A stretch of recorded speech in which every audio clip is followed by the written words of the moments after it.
Howdy, y'all. Joe Hills here, recording as I always do in Nashville, Tennessee. And today, on the Hermitcraft server, it's too close for missiles, so we are switching to fun.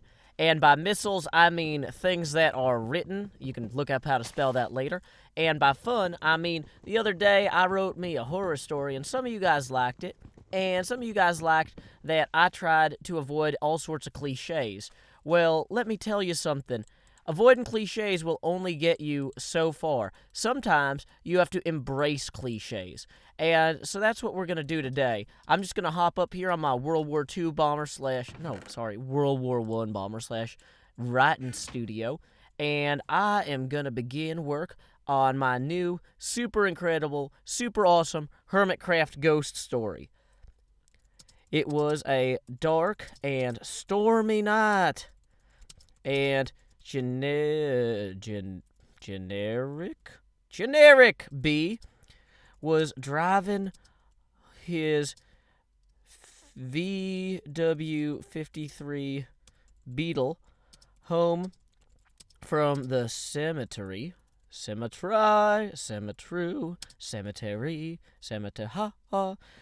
where he hides the bodies under the other bodies that are supposed to be there. An old farming truck with those wooden sides pulled up behind him and started new page, tailgating him closer than a hero to his half-shell, turtle power, tailgating him. Generic B was already starting to be very afraid, when he noticed that a scraping sound was coming from his passenger side door. Every time the door scrape would assert itself, the truck behind him would flash its high beams, and the scraping would suddenly cut short.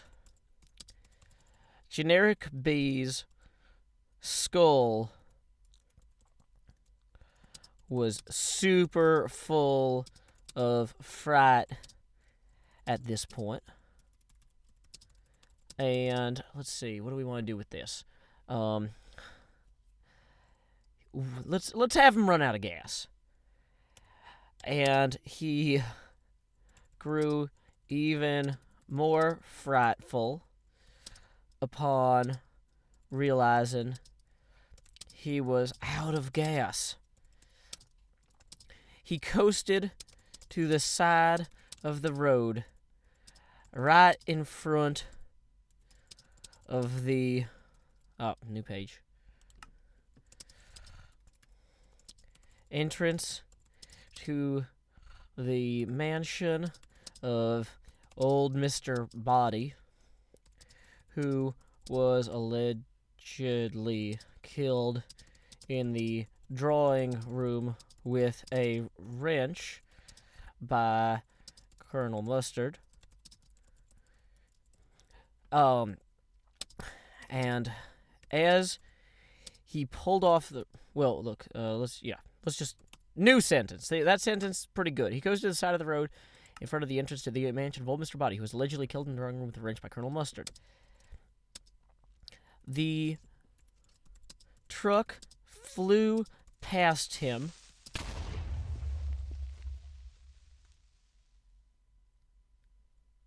Okay, so you know what? You can't get more cliche than in Minecraft. digging a hole to hide from everything. No! It's all gone!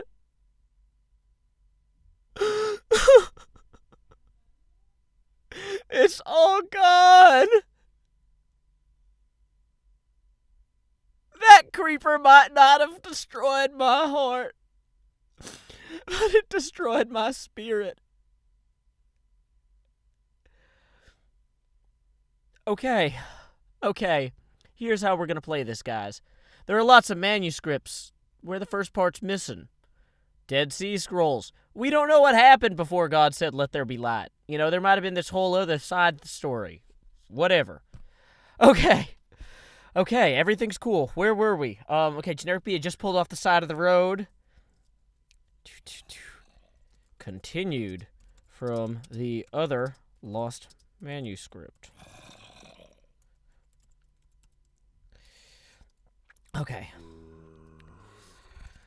The truck flew past Generic B's beetle as he pulled over, sideswiping him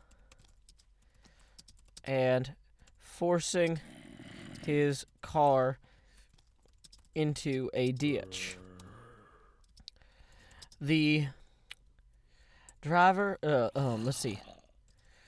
The truck did a quick 180. Can I do the degree symbol in Minecraft? No, it doesn't. Nope, no degree symbol. Did a quick 180 turn and slid to a halt. The fast and furious driver, Topmass, jumped out of the car. Or jumped out of... I can't believe I lost all that stuff I already wrote. Jumped out of the truck with a shotgun and yelled, "Hey, there was a guy with a hook hand on your passenger side door, dressed as a pirate, and I kept flashing my high beams to let you know. I'm not sure if he was a bad person or if he just happened to be disabled and unfortunately stuck to your car. But at this point, I have killed him. He is dead. We're gonna wanna tell the police he was attacking you."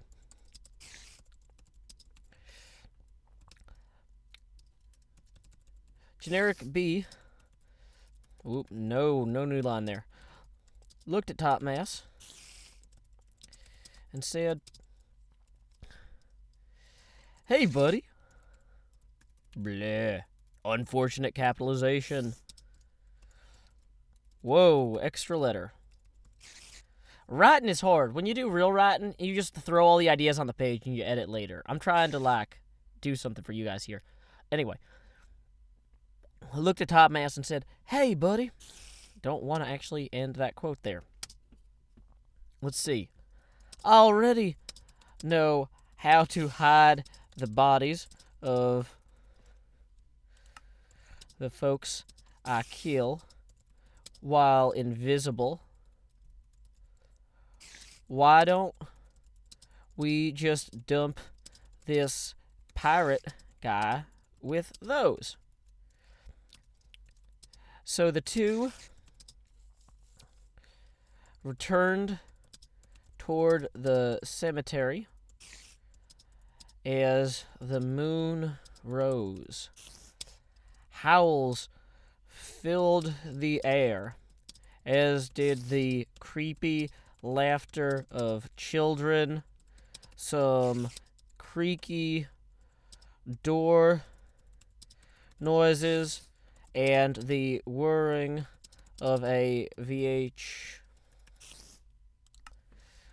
VHS player with a girl in a well.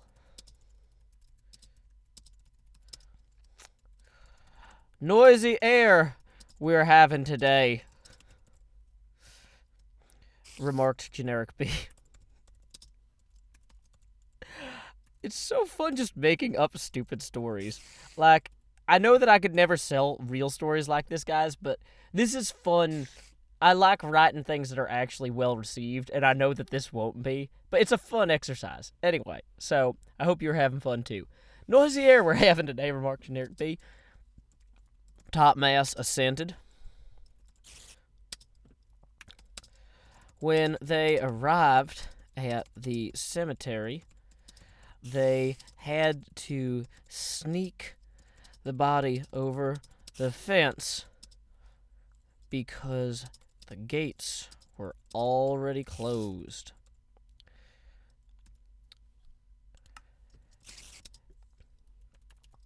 As Generic B selected a fresh, selected an empty grave that'd be filled in the morning, they saw several vampires rise out of the ground. No, not cliche enough. Several vampires. Let's see. Punch the sky, clawing their way from their earthly graves that they might yet walk again amongst the unsuspecting living. Luckily for Generic B and Top Mass,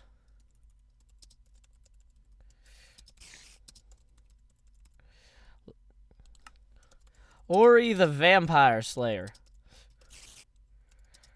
was on patrol, and she stabbed the vampires in their hearts after jumping around and kicking them in their heads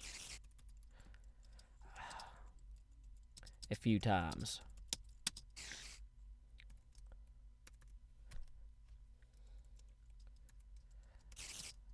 "Oh, hi," said Top Mass. And then Ori, the Vampire Slayer,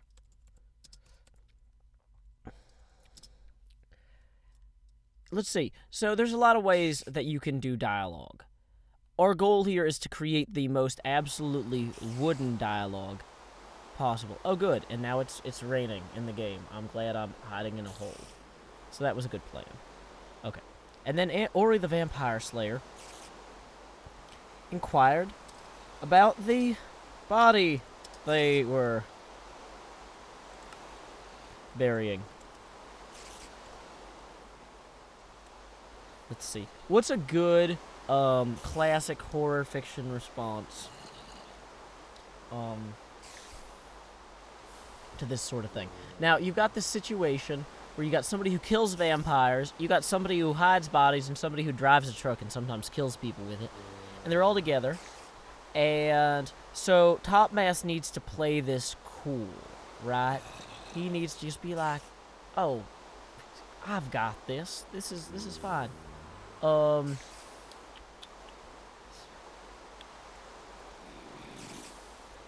Top Mass pointed out his truck and said, we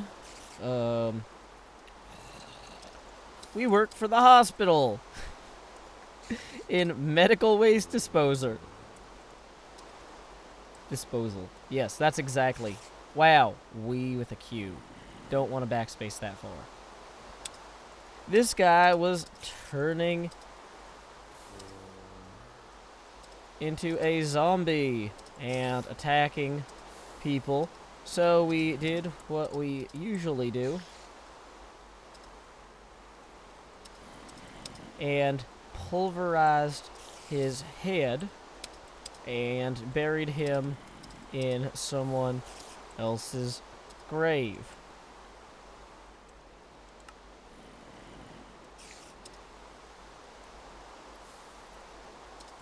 This made about as much sense as anything else that had happened so far tonight. So Ori continued on her way. Generic B wiped a load of sweat off his brow and said, "Whoa, that was close." See, wooden dialogue. That's the best you're gonna do here. See, it's actually kind of hard to do all these cliches on the fly in the same way it's hard to do horror on the fly, because it's hard to think of, like, how there's so many. What I should have done is just read through the entire TV tropes page here. But anyway. Woo. Yeah, also, if you want to not have a laugh for, like, years, read through all of TV tropes or play WoW. They're about equally bad. Okay, so we got Generic B, we got Top Mass. They're now in a situation where everything seems to be pretty okay. So what's a good way to, like, close this out on a high note?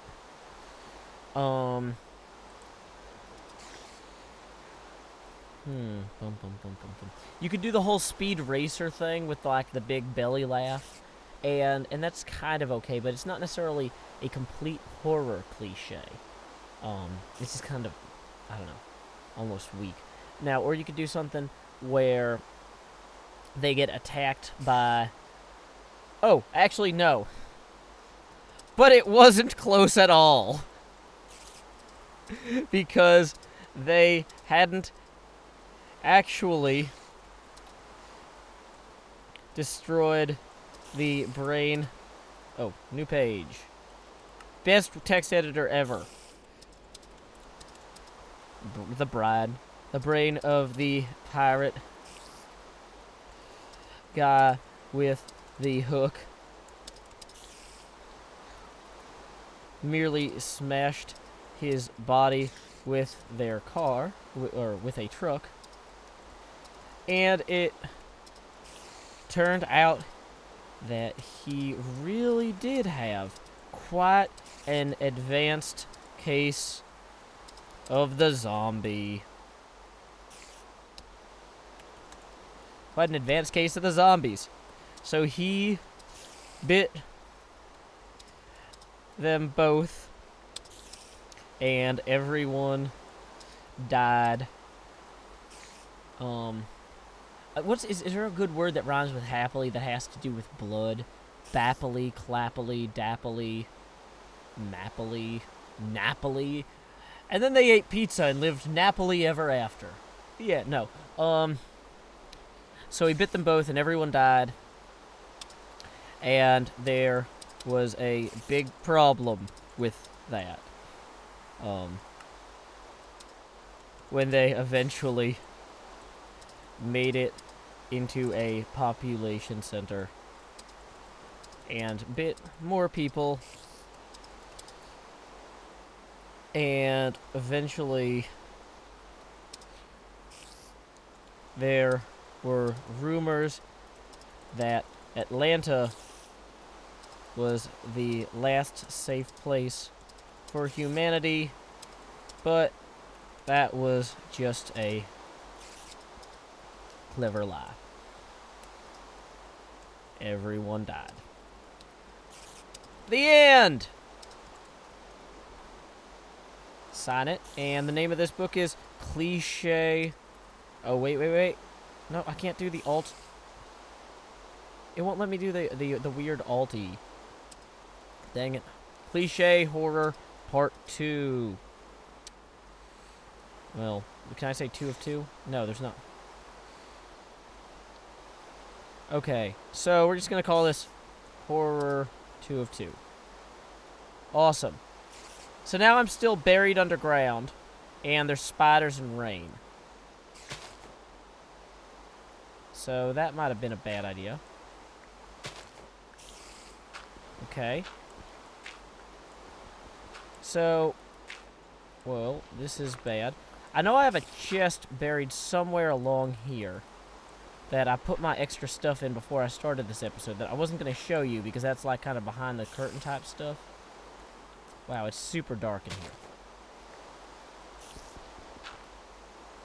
Where the heck is my chest? Dang it. Oh, there it is.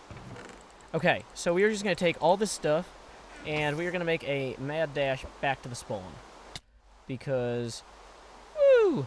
We survived that. Somehow I assumed that all the mobs that were surrounding my ghost house, or dog house, or whatever, were going to be the end of me. So, anyway, it looks like I survived to fight another day. I survived to write another day. I survived to set right what once went wrong. And, I don't know, for truth, justice, and the American way.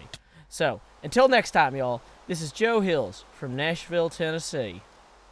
Keep adventuring. Wait, where am I going? Oh, no, here it is.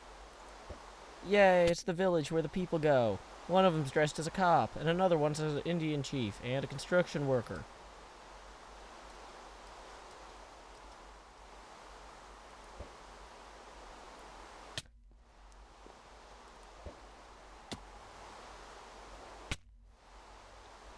See, a lot of people are going to think that I forgot to edit this down, but I just think that this is kind of a neat ending. Boom. Movie magic behind the scenes. Most people charge extra for that sort of DVD commentary. Not Joe Hills, because, I mean, he already just wrote to you half a book on top of a doghouse, so...